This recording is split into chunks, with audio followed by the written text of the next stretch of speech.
Islamic scholar مفتی محمد یوسف تیبی حفظہ اللہ تعالی، فاضل Medina university.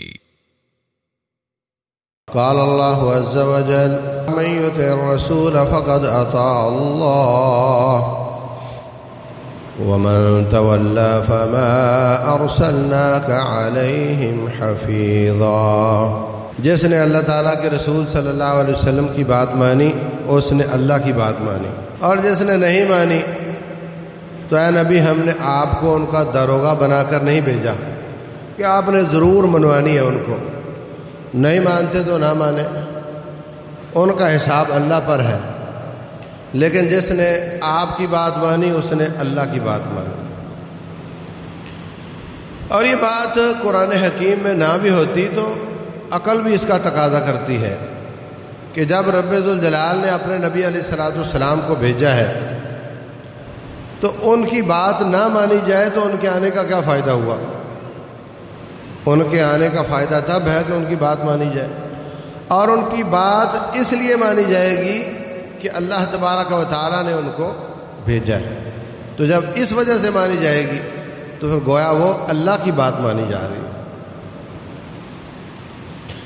رسول اللہ صلی اللہ علیہ وسلم فرماتے ہیں جس نے میرے مقرر کردہ امیر کی بات مانی، میرے امیر کی طاعت کی، اس نے میری طاعت کی، اور جس نے میری طاعت کی اس نے میرے رب کی طاعت کی۔ اس لیے وحی دو طرح کی ہے، ایک وحی مطلوع ہے اور ایک غیر مطلوع ہے۔ مطلوع وہ جس کی تلاوت ہوتی ہے، اس سے مراد قرآن حکیم ہے، اور غیر مطلوع وحی وہ ہے جس کی تلاوت نہیں ہوتی مگر وہ بھی وحی ہے، وہ بھی آسمان سے آئی ہے۔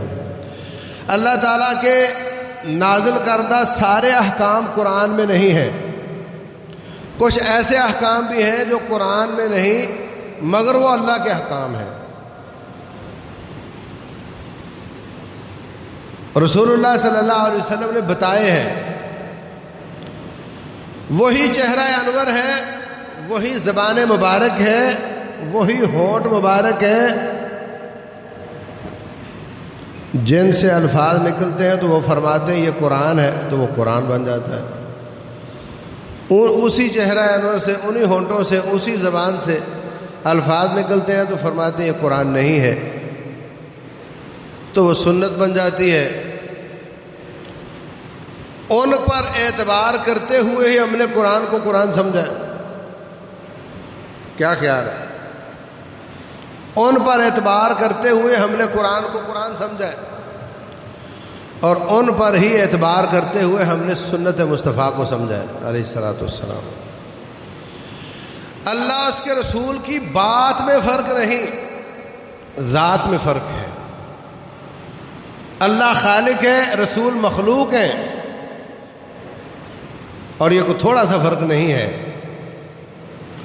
اس سے بڑا فرق کوئی ہو ہی نہیں سکتا کہ وہ خالق ہے اور یہ مخلوق ہے، مگر مخلوق میں ساری کائنات سے اعلیٰ اور افضل ہے۔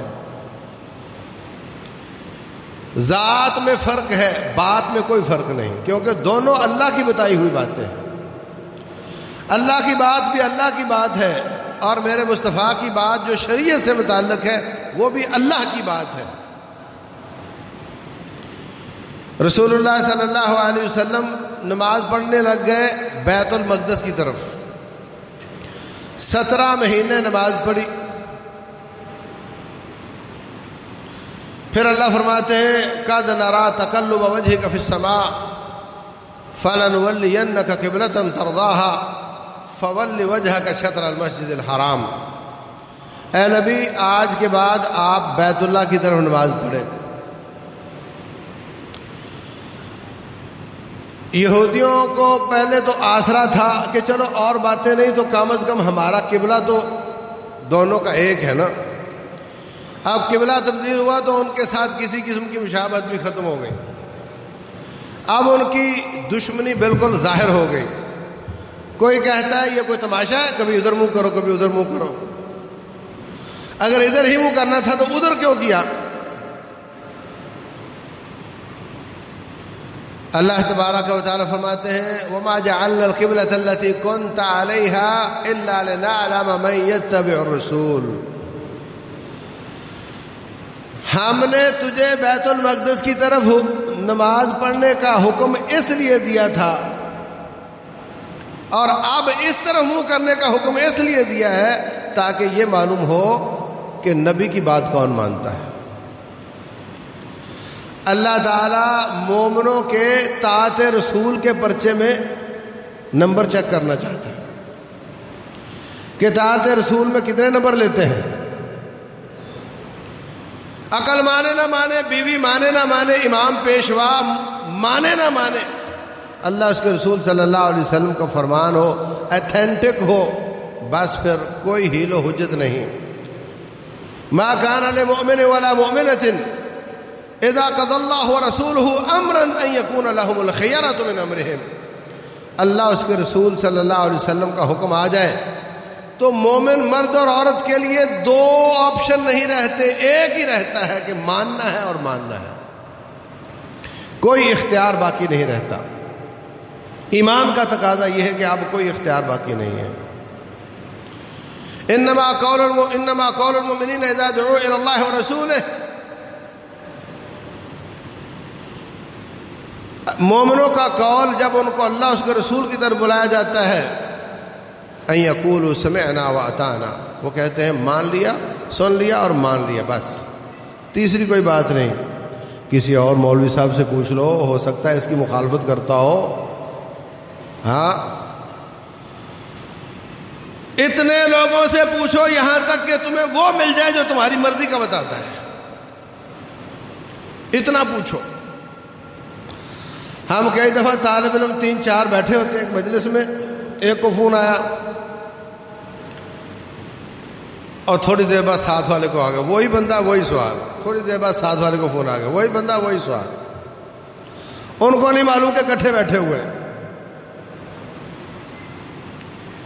پوچھتے رہو یہاں تک کہ مرضی کا فتویٰ مل جائے۔ پھر پوچھتا ہے ہاں یہ واجب ہے کہ نہیں واجب ہے، یہ مکروہ ہے کہ حرام ہے۔ حضرت عبداللہ بن مسعود رضی اللہ تعالیٰ عنہ، ایک آدمی پوچھتا ہے قربانی کرنا واجب ہے یا سنت ہے؟ فرماتے ہیں ضحى النبی صلی اللہ علیہ وسلم واصحابہ، نبی صلی اللہ علیہ وسلم اور ان کے ساتھیوں نے قربانی کی۔ کہا جی وہ تو مجھے پتہ ہے کی، لیکن میں پوچھ رہا ہوں اس کا حکم کیا ہے؟ پھر وہی جواب دیتے ہیں، پھر پوچھتا ہے، پھر فرماتے ہیں اتعقل، تیری عقل ٹھیک ہے؟ میں تجھے کہہ رہا ہوں اللہ کا حکم ہے، رسول اللہ صلی اللہ علیہ وسلم اور ان کے صحابہ نے قربانی کی، اور تو پھر وہی پوچھتا ہے۔ جب انہوں نے کی تو بس اگلا سوال نہیں بنتا۔ کئی لوگ اس چکر میں پڑے رہتے ہیں جی وضو کے واجبات کتنے ہیں اور مستحبات کتنے ہیں اور نماز کے واجبات کتنے ہیں اور ارکان کتنے ہیں۔ صحابہ کرام ان چکروں میں نہیں پڑتے تھے، اور اللہ تعالیٰ نے دین کو اس قدر مشکل نہیں بنایا۔ جو انہوں نے طریقہ بتا دیا عمل کرو، بات ختم۔ جو انہوں نے حکم دے دیا مان لو، جس سے منع کر دیا باز آ جاؤ۔ انہوں نے ناپسند بھی کیا ہو، یعنی مکروہ کا معنی ناپسند، تو بھی ہمیں باز آ جانا چاہیے۔ انہوں نے حکم دیا ہو واجب نہ بھی ہو تو بھی ہمیں کرنا چاہیے۔ اللہ اکبر۔ یہ سوال اس وقت آتے ہیں جب کوئی شخص کوئی حکم والے کام کو چھوڑ بیٹھے، جی میرے سے چھوٹ گیا، آپ بتائیں میرے پہ کوئی جرمانہ ہے، اگر واجب ہوا تو کوئی جرمانہ ہوگا، اگر مستحب ہے تو کوئی جرمانہ نہیں ہوگا، اگر حرام تھا تو اس کا کوئی کفارہ ہوگا، اگر مکروہ تھا تو کوئی کفارہ نہیں ہوگا۔ یہ چھوٹ جانے کے بعد، غلطی کر لینے کے بعد کا سوال ہے۔ ابتدائی طور پر یہ سوال کرنا کہ یہ واجب ہے کہ مستحب ہے کہ مکروہ ہے، یہ سوال نہیں بنتا مسلمان کا۔ اللہ اکبر۔ ان کا کام خالی اطاعت کرنا ہوتا ہے۔ تو قبلے کا حکم دیا، فرمایا اس لیے تاکہ ہم جان لیں کہ بات ماننے والا کون کون ہے. سبحان اللہ. اور سارے قرآن حکیم میں وہ آیت موجود نہیں جس میں اللہ نے 17 مہینے پہلے بیت المقدس کی طرف منہ کرنے کا حکم دیا تھا. تلاش کر لو. 17 مہینے پہلے بیت المقدس کی طرف منہ کرنے کا جب حکم دیا، قرآن کہتا ہے وہ حکم ہم نے دیا تھا. وَمَا جَعَلْنَا الْقِبْلَةَ الَّتِي كُنْتَ عَلَيْهَا، جس پر آپ تھے اس پر ہم نے تجھے بھیجا تھا. مگر جب بھیجا تھا وہ آیت کہاں ہے؟ وہ اللہ کا حکم ہے، مگر اللہ نے بطور قرآن نازل نہیں کیا. نبی صلی اللہ علیہ وسلم کو حکم دے دیا اور آپ نے مان لیا. ساتھیوں کو فرما دیا اللہ کا حکم ہوا ہے ادھر منہ کرنا ہے، اور بالکل اپوزٹ سائڈ ہے، ادھر قبلہ ہے تو اس طرف بیت المقدس ہے. مدینہ میں کھڑے ہوں. لوگوں نے مان لیا. انہوں نے یہ نہیں کہا کہ حضرت آیت دکھاؤ کہاں ہے. آپ فرما رہے اتنا بڑا فیصلہ کہ نماز ادھر نہیں ادھر پڑھنی ہے، اس کی آیت دکھاؤ کوئی. بتاؤ یہ قرآن نازل ہوا یا نہیں ہوا؟ آپ نے فرما دیا، انہوں نے مان لیا. اس سے ثابت ہوا کہ اللہ کے احکام ایسے بھی ہیں جو بطور قرآن نہیں بطور سنت نازل ہوئے. عبداللہ بن مسعود رضی اللہ تعالیٰ عنہ فرماتے ہیں بالوں کے ساتھ بال لگانے والی پر رب کی لعنت ہے. یہ آنکھوں کے اوپر آئی برو باریک کرنے والیاں، ان پر رب کی پھٹکار ہے. جسم پر پھول بنانا، نام لکھنا، ٹیٹو بنانا، ان پر رب کی پھٹکار اور لعنت ہے. وَهُوَ فِي كِتَابِ اللَّهِ، یہ ساری لعنتیں، یہ سارے احکام، یہ سارا منع کرنا قرآن حکیم میں موجود ہے، اللہ کی کتاب میں موجود ہے. ایک عورت آ گئی کہنے لگی حضرت میں نے الف لام میم سے لے کر ناس تک سارا قرآن پڑھا، مجھے وہ آیت نہیں ملی جس میں ان تینوں چیزوں کے کرنے پر لعنت کا ذکر ہو. اور آپ نے فرمایا تھا یہ اللہ کی کتاب میں ہے. عبداللہ بن مسعود رضی اللہ عنہ فرماتے ہیں لو قرأتی ہی لوجدتی ہی، اگر تو ٹھیک طریقے سے پڑھتی تو تجھے وہ آیت مل جاتی.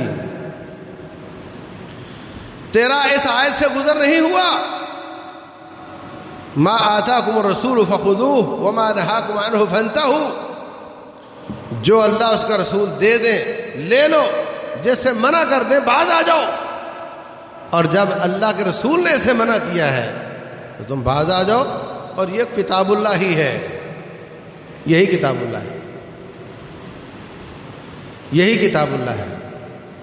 اور جو اللہ کا فرمان ہے نا انا نحن نزلنا الذکر وانا لہ لحافظون، اللہ نے یہ نہیں فرمایا انا نحن نزلنا القرآن، نہیں کہا، بلکہ کہا ہم نے نصیحت کو نازل کیا ہے، ہم ہی اس کی حفاظت کرنے والے ہیں.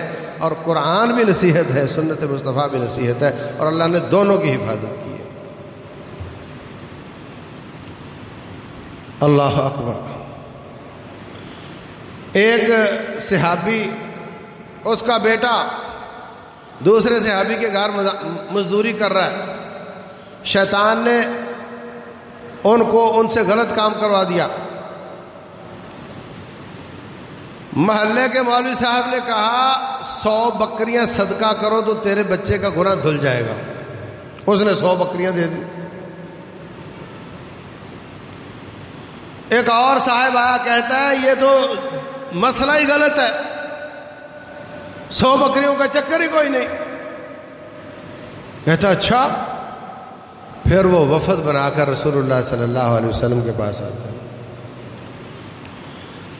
آ کر کہتے ہیں حضرت یہ معاملہ ہوا ہے، آپ ہمارا کتاب اللہ سے فیصلہ کریں، آپ ہمارا کتاب اللہ سے فیصلہ کریں.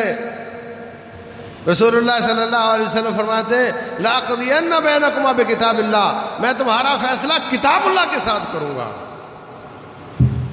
غصہ نہیں کیا کہ میں اپنی مرضی سے کروں تو پھر غلط ہے، میری اتھارٹی نہیں مانتے تم، یہ نہیں کہا. اور میں تمہارا فیصلہ کتاب اللہ کے ساتھ کروں گا۔ فیصلہ کیا کیا کہ تیرے بیٹے کو 100 کوڑے اور 1 سال جلا وطن ہونا پڑے گا۔ 100 کوڑے قرآن میں ہے، 1 سال کی جلا وطنی قرآن میں نہیں ہے، اور آپ نے محمد مصطفیٰ نے صلی اللہ علیہ وسلم وعدہ کیا تھا میں تیرا فیصلہ کتاب اللہ کے ساتھ کروں گا۔ ثابت ہوا کہ 100 کوڑے بھی کتاب اللہ ہے جو کہ سنت میں ہے، حدیث میں بھی ہے، قرآن میں بھی ہے، اور جلا وطنی بھی کتاب اللہ ہے جو قرآن میں نہیں ہے، حدیث میں ہے۔ یہ دونوں کتاب اللہ ہے، دونوں کتاب اللہ، دونوں کی ایتھینٹسٹی ایک ہے، دونوں کی قوت اور طاقت ایک ہے، مگر ان دونوں کی ذات میں بڑا فرق ہے۔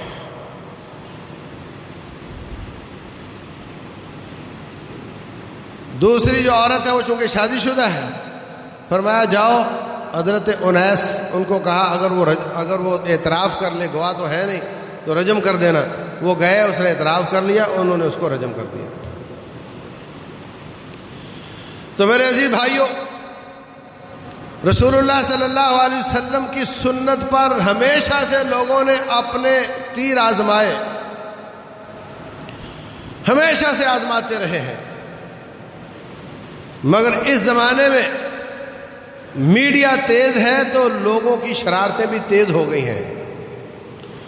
وہ ایسے ہی آڑا تیڑا کوئی نہ کوئی حدیث نکال کر اس کا مرضی کا ترجمہ کر کے کسی نہ کسی آیت سے اس کو لڑا دیتے ہیں، اور دیکھو جی قرآن یہ کہہ رہا ہے، حدیث یہ کہہ رہی ہے۔ اگر اس طرح لڑانا چاہو تو پھر تو قرآن کو بھی قرآن سے لڑا سکتے ہو، پھر اس کا بھی انکار کرو۔ مودودی صاحب اللہ ان کو معاف کرے، کہتے ہیں وَاذْكُرْ فِي الْكِتَابِ ابراہیم إِنَّهُ كَانَ صِدِّيقًا نَبِيًّا، ابراہیم علیہ السلام سچا نبی ہے۔ بخاری شریف کی حدیث ہے کہ وہ فرمائیں گے لوگوں میں تمہاری سفارش نہیں کروں گا۔ ابراہیم علیہ السلام کہیں گے میں تمہاری سفارش نہیں کر سکتا، اس لیے کہ میں نے 3 جھوٹ بولے تھے۔ یہ بخاری شریف کی حدیث ہے۔ اب انہوں نے دونوں کو مخالف سمجھا، حالانکہ ان 3 میں سے 2 قرآن میں موجود ہیں۔ بہن کو، بیوی کو بہن کہا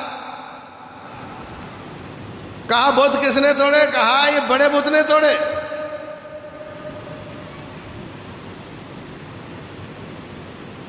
اور کہا میں بیمار ہوں، میں تمہارے ساتھ میلے پر نہیں جاؤں گا۔ اب انی سکیم بھی قرآن میں ہے، بل فعلہ کبیرہم ھذا، یہ بھی قرآن میں ہے۔ اگر لڑانا ہے تو پھر آؤ نا میدان میں، کرو انکار قرآن کا۔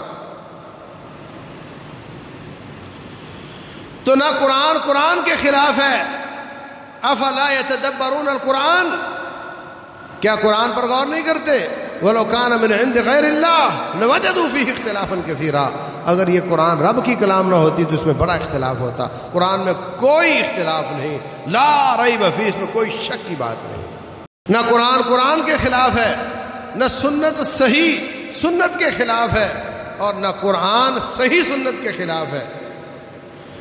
پیچھے رب ذوالجلال کے سے دونوں چیزیں صادر ہوتی ہیں اور نبی صلی اللہ علیہ وسلم کے ذریعے ہم تک پہنچتی ہیں، ان میں اختلاف نہیں ہے۔ کسی کی سوچ کا اختلاف ہوگا، کسی کی کم فہمی کا اختلاف ہوگا، حقیقت میں صحیح سنت اور آیت کے بیچ میں کوئی اختلاف نہیں۔ تو میرے عزیز بھائیوں، صحابہ کرام رضی اللہ عنہم بہت شدت کے ساتھ، باریکی کے ساتھ جیسے حکم صادر ہوتا عمل کرنے لگ جاتے، لیٹ نہیں کرتے تھے۔ فرماتے ما کننا نتجاوز 10 آیات حتی نعلم ما فیہ من العلم والعمل، ہم 10 آیتیں پڑھ کر 11ویں آیت شروع نہیں کرتے تھے جب تک 10 کو سمجھ نہ لیتے، 10 پر عمل نہ کر لیتے۔ فاکتمل القرآن واکتمل العمل، جیسے جیسے حفظ قرآن مکمل ہو جاتا، فہم قرآن بھی مکمل ہو جاتا، عمل بالقرآن بھی مکمل ہو جاتا، اور تلوار کے ساتھ اس کو نافذ بھی کر دیا جاتا۔ اس زمانے میں حافظ قرآن کا معنی یہ نہیں تھا کہ اس کو ایک آیت کا ترجمہ نہیں آتا، ایک آیت کا ترجمہ نہیں آتا۔ حافظ قرآن کا مطلب اس وقت یہ ہوتا تھا کہ یہ مکمل عالم دین ہے۔ تو عزیز بھائیوں، کئی واقعات ہیں صحابہ کرام کے، ذاتی فیصلے وہ بھی اگر نبی صلی اللہ علیہ وسلم کر دیں تو اس پر بھی عمل کرتے تھے۔ حضرت فاطمہ بنت قیس رضی اللہ عنہ کہنے لگی حضرت 3 آدمیوں نے میرے ساتھ شادی کا پیغام بھیجا ہے، ایک معاویہ رضی اللہ عنہ، ایک ابو جہم اور ایک اسامہ بن زید، تو میں کس کے ساتھ شادی کروں؟ آپ نے فرمایا جو معاویہ ہے نا یہ تو کنگلا ہے، اور جو ابو جہم ہے نا یہ بہت پٹائی کرتا ہے، تو اسامہ سے شادی کر لے۔ کہنے لگی اسامہ غلام کا بچہ، کالا کلوٹا، شدید کالا رنگ تھا ان کا، اور عجیب بات یہ ہے یہ انہوں نے زبان سے نہیں کہا، اشارے سے اور چہرے کی کراہت کے ساتھ کیا، اظہار کیا۔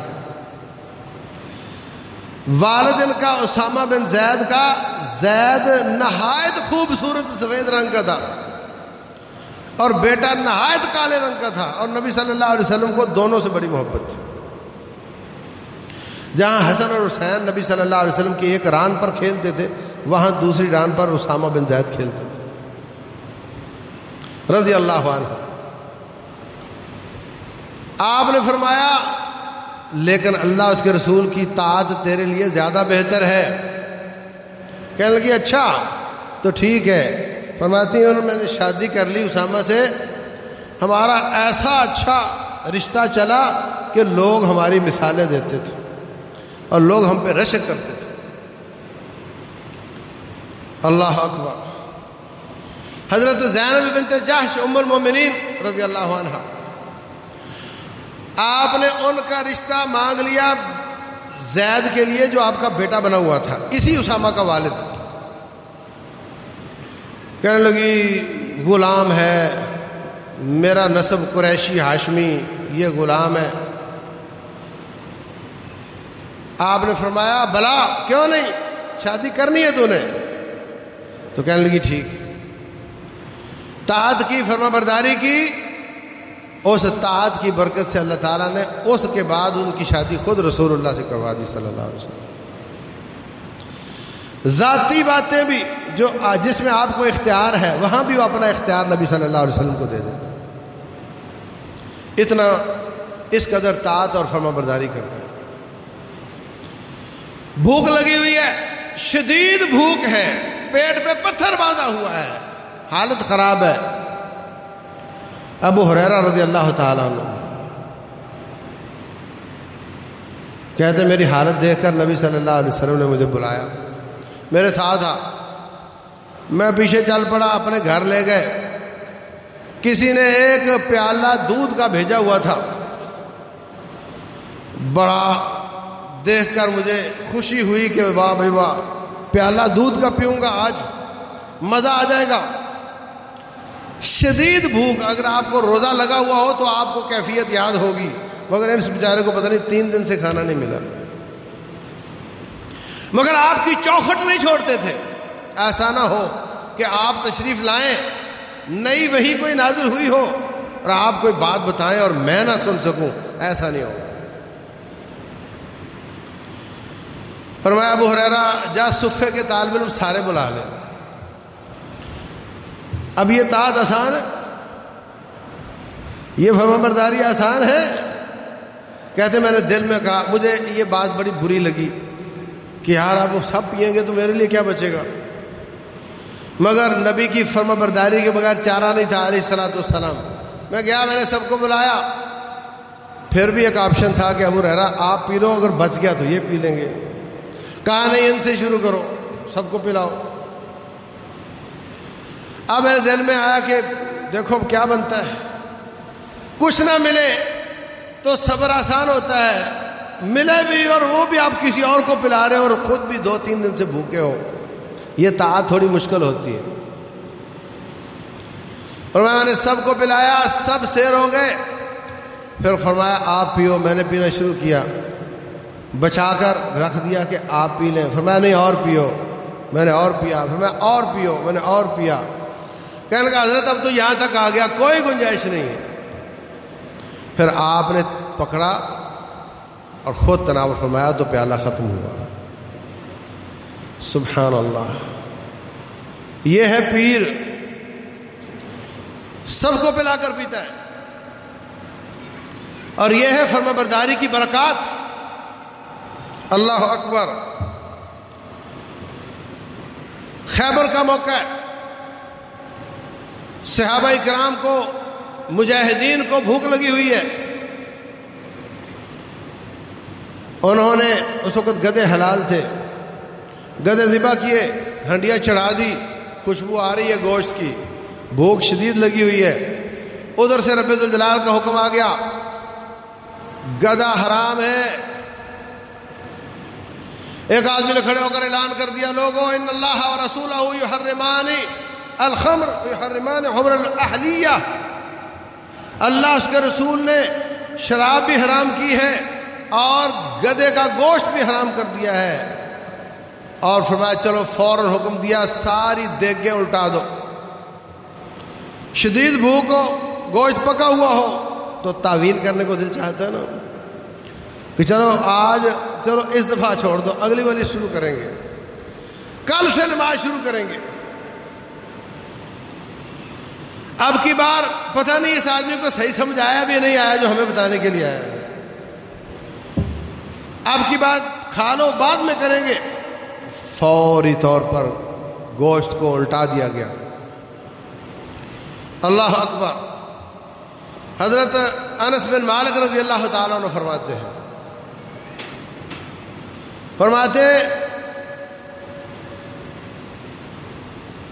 میں شراب پلا رہا تھا ابو طلحہ رضی اللہ تعالیٰ عنہ، ابو عبیدہ رضی اللہ عنہ اور لوگوں کو۔ انس چھوٹی عمر کے تھے، رسول اللہ صلی اللہ علیہ وسلم کے مدینہ میں آنے کے وقت 10 سال کے تھے، تو چھوٹا بچہ ظاہر ہے بڑے بڑوں کی خدمت کرتا ہے، تو میں سب کو شراب پلا رہا تھا۔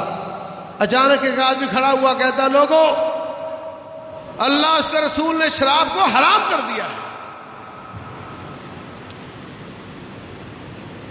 فوری طور پہ فرماتے ہیں انس، ابو طلحہ کہتے ہیں انس سارے مٹکے گرا دے، پھر کہا ان کو توڑ بھی دے، کہتا میں نے کوئی چیز ماری مٹکے کے پیندے پہ اس کو توڑ دیا، حتیٰ کہ مدینے کی گلیوں میں شراب بہہ رہی تھی۔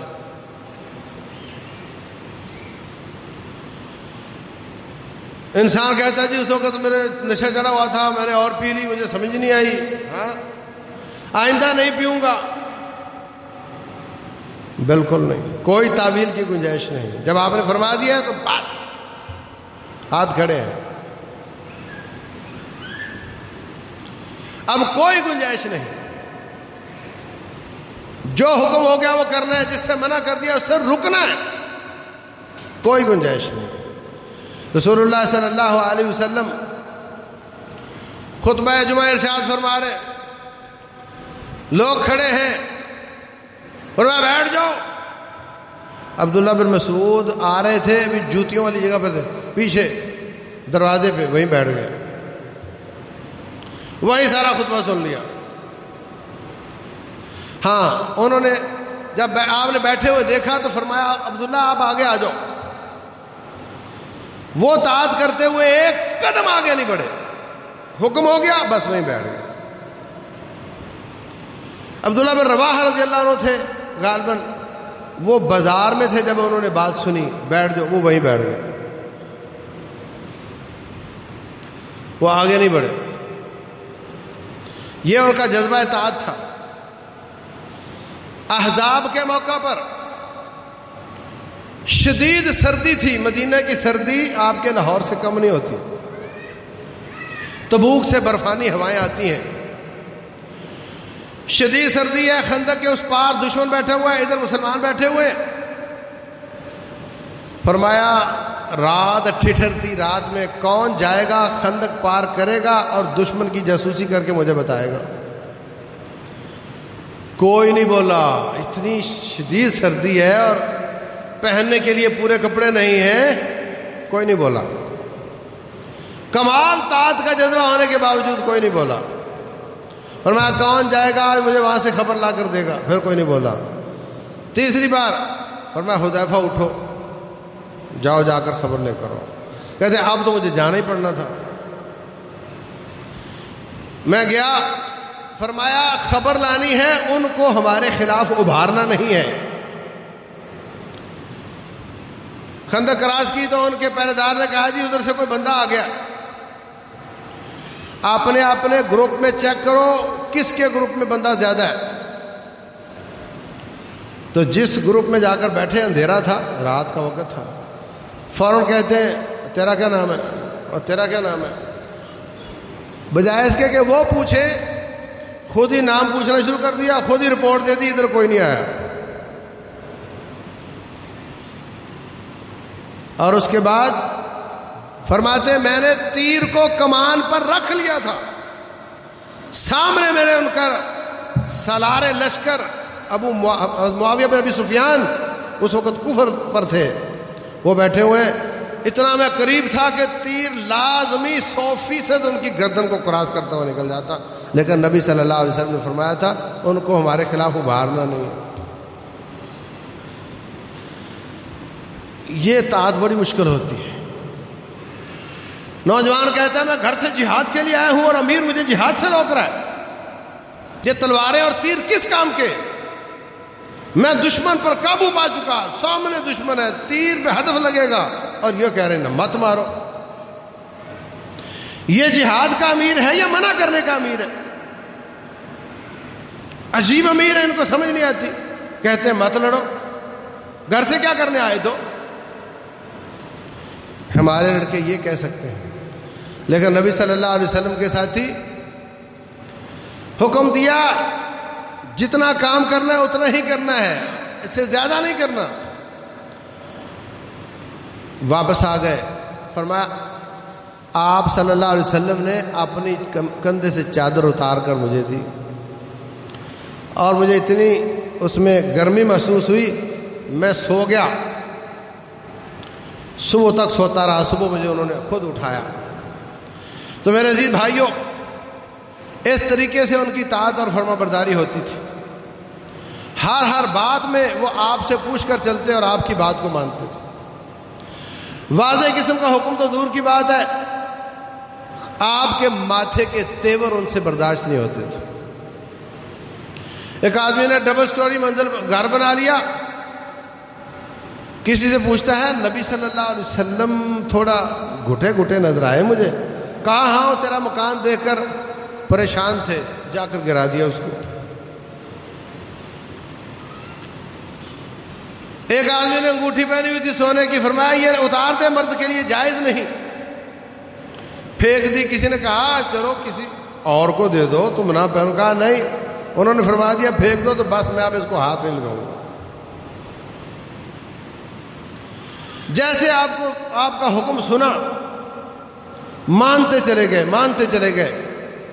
آج ہم حکم سن کر اس پر غور کرتے، اس کو پوچھتے پہنچاتے، یہاں تک کہ کوئی نہ کوئی گنجائش مل جائے تو اس کو حاصل کر لیتے.